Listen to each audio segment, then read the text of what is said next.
Bonjour Hicham Hadid, vous êtes spécialiste de politique internationale. Avec vous, on va parler de la fin du shutdown aux États-Unis.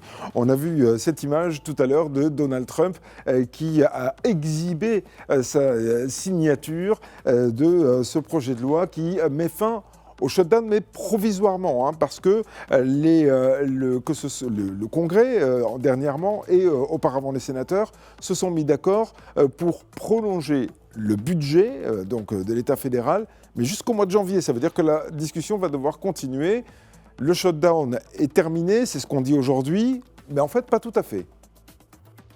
Oui, bien évidemment. En fait, je pense que le vote du Congrès met fin à la plus longue paralysie budgétaire de l'histoire américaine, mais pas à la crise politique, on venait de le dire, sous-jacente. Et en fait, après 43 jours, en fait, Washington a choisi la respiration par la guérison. Et la Maison-Blanche, en fait, salue un retour à la normalité, mais cette normalité est désormais profondément dysfonctionnelle. Et comme vous l'avez mentionné, ce compromis reste temporaire et ne règle aucune des divergences structurelles entre républicains et démocrates. Et donc, cette fin, en fait, du shutdown révèle davantage un épuisement collectif qu'une victoire, en fait, politique claire. C'est ce qu'on était en train d'observer depuis l'adoption de cette résolution, en fait, par le président américain. Et ce qui se joue désormais, c'est la reconstruction, en fait, de la confiance institutionnelle dans un pays fracturé, comme on l'a tous observé depuis, en fait, ce qui s'est passé depuis les pourparlers entre les deux clans, en fait, de la politique américaine. Je pense que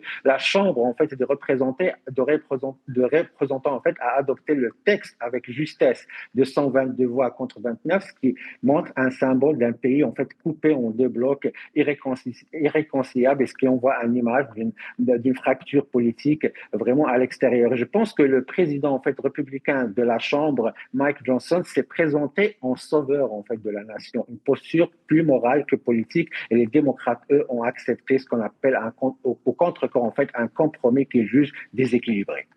Alors tout ça arrive sur fond de préparation d'une année prochaine qui sera une année électorale. On sera au moment des élections de mi-mandat aux États-Unis. Alors chacun veut jouer évidemment son match. Alors d'un côté, il y a les républicains qui veulent poursuivre une certaine politique et en même temps voulaient continuer le bras de fer, mais c'était pas sûr que les Américains puissent le supporter encore très longtemps, d'un côté. Et puis d'un autre côté, on a aussi les démocrates qui voulaient mettre en difficulté les républicains et le président Trump en particulier, mais qui se sont retrouvés pris entre le marteau et l'enclume.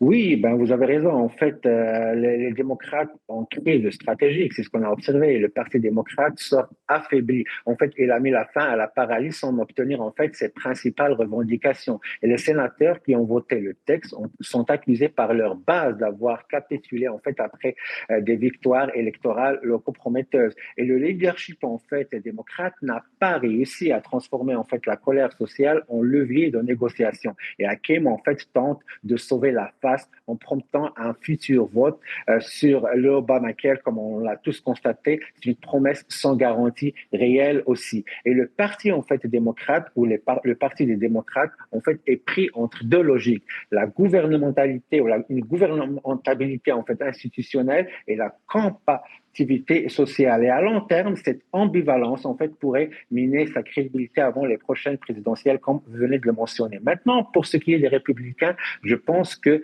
cette issue est une victoire narrative. Ils apparaissent comme des gardiens, en fait, de la rigueur budgétaire. Et Mike Johnson, comme on l'a tous, en fait, observé, a su transformer un échec collectif en message d'autorité. Nous avons mis fin au cauchemar. Et c'est ce qui a essayé en fait, de véhiculer même le président américain Donald Trump après la signature et l'acceptation en fait de cet acte. Et en réalité, ils n'ont concédé que le réemploi des fonctionnaires, une concession mineure politiquement rentable d'après les observateurs en fait de la scène politique américaine. Et cette posture, toujours dans le cadre des républicains, de fermeté renforce en fait la discipline idéologique du parti à l'approche de la campagne 2026, comme vous venez de le mentionner. Et je pense que, à mon sens, la stratégie en fait républicaine consiste à gouverner par l'usure, à créer des crises pour imposer en fait leur cadre moral et budgétaire. Et c'est une stratégie de chaos contrôlé, comme on l'a tous observé, fragiliser l'État fédéral pour légitimer une gouvernance conservatrice, décentralisée. Et c'est ce qu'ils ont essayé de chercher, les représentants en fait de ce clan républicain au sein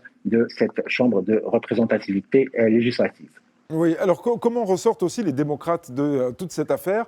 Alors, il y a les élections de mi-mandat, je l'ai dit tout à l'heure, qui vont arriver l'année prochaine, au mois de novembre d'ailleurs, de l'année prochaine, dans un an. Et puis, il y a aussi les revers électoraux qu'ils ont fait subir aux républicains, et particulièrement dans deux États où ce sont des gouverneurs démocrates qui ont été élus, et puis évidemment aussi la mairie de New York qui a été remportée par un démocrate, je dirais même un ennemi de Donald Trump. Alors, est-ce que les démocrates vont pouvoir, après ce qui s'est passé au Congrès et précédemment au Sénat, vont pouvoir encore avoir cette crédibilité, en tout cas électorale, auprès des Américains, compte tenu de leur capitulation quelque part? Ben, je pense que la crédibilité va être toujours là auprès de leur lectorat dans un certain nombre d'États qui leur sont déjà acquis, mais jusqu'à certains points, bien évidemment, parce que l'administration américaine et à sa tête le président Donald Trump vont essayer vraiment d'influencer ou d'utiliser ce gain un peu symbolique pour vraiment se prévaloir un certain message politique au sein de l'électorat et surtout auprès de leur groupe MAGA.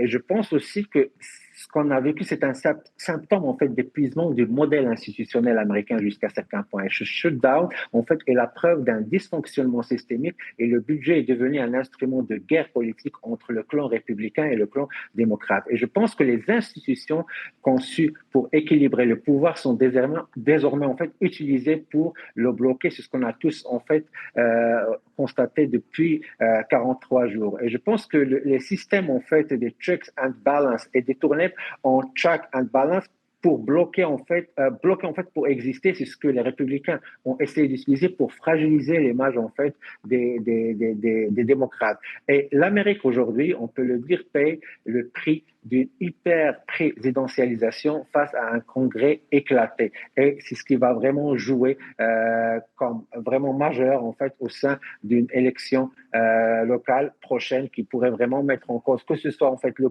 clan républicain comme le clan démocrate, et ce selon en fait les États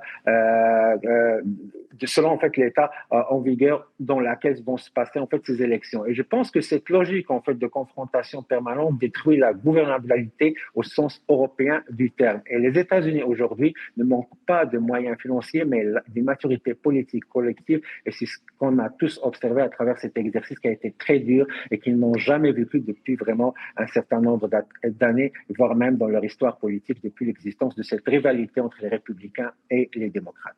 Est-ce que le shutdown ou la paralysie budgétaire, c'est aussi et surtout une arme politique pour Donald Trump? Parce que celui qui vient de s'achever, eh bien c'est le plus long de l'histoire, 43 jours, mais le précédent record daté de 2019, c'est-à-dire le premier mandat de Donald Trump, donc c'est pas la première fois qu'il entre dans le Guinness des records, si j'ose dire, même si là il vient de le battre à nouveau.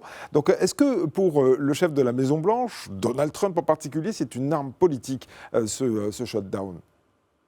Ben, je pense aussi que c'est une arme politique pour lui qui pourrait être utilisée pour dire que c'est moi qui décide. Et ça fait partie aussi de l'un des traits de personnalité politique qu'il utilise pour qu'il puisse vraiment s'affirmer, mais s'imposer et dire que vraiment je concentre le pouvoir et je peux vraiment maîtriser la boussole politique américaine. En fait, ce qu'il faut savoir, c'est que aux États-Unis, il y a vraiment le parti républicain qui est là vraiment pour soutenir le président américain. Il y a l'État vraiment américain au sens vraiment institutionnel du terme, mais il y a aussi ce personnage Trump qui essaie vraiment de jouer sur ce genre vraiment d'action politique pour mettre en avant ce qu'on appelle le show politique américain. Et ça, c'est très important et c'est une partie composante de l'action Trump en lui-même pour qu'il puisse vraiment agir sur la scène politique américaine. Ce qu'on peut dire, c'est ce qui se joue dépasse en fait le simple budget. C'est la capacité de la première puissance mondiale de se gouverner elle-même. C'est ce qu'il essaie vraiment d'envoyer comme message. Et les crises successives, en fait, montrent une Amérique en transition vers un nouvel équilibre idéologique. Et le débat sur l'État social devient un proxy, en fait, de la lutte entre deux visions du pays. Solidarité contre souveraineté fiscale. Et c'est entre les deux que Donald Trump va essayer vraiment ou essaie de jouer pour qu'il puisse vraiment s'imposer comme l'homme politique de l'instant, l'homme politique du temps politiques américains qui puissent investir par la suite auprès de ces groupes et auprès en fait de l'électorat pour qu'ils puissent avoir ou gagner des points dans les prochaines élections américaines. Oui. Donald Trump qui, pendant la durée de ce shutdown, de cette paralysie budgétaire, avait évoqué l'idée de mettre fin à ce mécanisme qui conduit d'ailleurs au shutdown souvent, ce mécanisme qui impose d'avoir une majorité un peu plus large que la majorité classique au Sénat pour adopter une loi budgétaire. La traduction, c'est flibustier, hein, si je ne m'abuse. Est-ce que, oui ou non, changer la loi éviterait de tomber dans une paralysie budgétaire à l'avenir? Et est-ce que ça ne desservirait pas le parti d'opposition quelque part qui n'aurait plus justement de levier politique pour peser sur l'État fédéral? Je pense qu'il faut faire attention en fait lorsqu'on analyse en fait les propos du président américain parce qu'il y a un écart entre ce qu'un président américain pourrait vraiment véhiculer comme message auprès de la scène publique et de la scène politique, mais il y a aussi ce qu'on appelle les procédures qui sont là, qui sont mises en place et qui sont conservées, protégées, que ce soit par la Constitution américaine, mais aussi par un certain nombre d'arsenals juridiques en place. Et je pense que il y a ce qu'on appelle le message que Trump veut véhiculer auprès de son électorat et auprès de ses groupes en fait politiques pour qu'ils puissent vraiment gagner des points et gagner aussi une certaine sympathie politique, mais aussi il sait très bien qu'il ne peut pas automatiquement et naturellement mettre en avant tout ce qu'il peut partager en public ou tout ce qu'il peut souhaiter. Mais il peut compter quand même sur son groupe MAGA, mais aussi sur le Parti républicain qui domine en fait les institutions représentatives au sein des États-Unis. Et je pense que c'est cet écart entre le dire du président américain et le procédural juridique, c'est entre les deux que va se jouer en fait la volonté politique de l'administration de Donald Trump. Et je pense qu'il y a une différence entre ce que l'équipe de Donald Trump voudrait vraiment véhiculer auprès de la presse américaine, mais aussi entre la pression en fait des démocrates qui commencent à peser lourd et avoir de la pression au sein de ces institutions malgré leur faiblesse marginale législative dans le cadre de ce premier mi-mandat de Donald Trump. Oui, Donald Trump qu'on a vu tout à l'heure signer le document devant les caméras dans le bureau ovale, l'exhiber pour vraiment le montrer à tout le monde. Toutefois, et on en a parlé tout à l'heure, c'est un accord qui n'est que provisoire puisque au mois de janvier, ça ne court que jusqu'au mois de janvier, donc il va falloir de nouveau entrer en négociation. Qu'est-ce qui peut se passer d'après vous dans cet intervalle? Il ne reste qu'un mois et demi pour trouver un accord définitif. Je pense que le plus important, c'est la dimension sociale en fait du conflit budgétaire. Et je pense que derrière la rhétorique partisane, c'est le modèle social américain qui est en jeu, au-delà vraiment de ce qui pourrait se passer entre la signature de l'accord et d'ici le mois de janvier prochain. Par exemple, les aides alimentaires SNAP et les subventions de l'assurance santé Obamacare ont devenu des leviers de pouvoir, mais pas des politiques publiques. Et c'est vraiment au niveau de ces enjeux-là que ces rapports de force entre les républicains et la présidence américaine va se jouer d'ici le mois de janvier. Et je pense que le maintien même du programme SNAP jusqu'en septembre a évité une catastrophe humanitaire parce qu'il faut le mentionner, 42 millions d'Américains, en fait, en dépendent. Mais la question des subventions à l'Obamacare reste en suspens. Un report, pas une solution. Et c'est ce que vous venez de mentionner, c'est tout cela va se jouer d'ici le mois de janvier prochain. Merci beaucoup Hicham Mouattedi d'avoir été en direct avec nous dans cette édition matinale de Midi 1 TV. Je vous souhaite une bonne journée, plutôt une bonne nuit puisque vous êtes à Vancouver et que c'est le plein milieu de la nuit là-bas au Canada. Vous êtes, je le rappelle, spécialiste de la politique internationale. Merci encore et à très bientôt.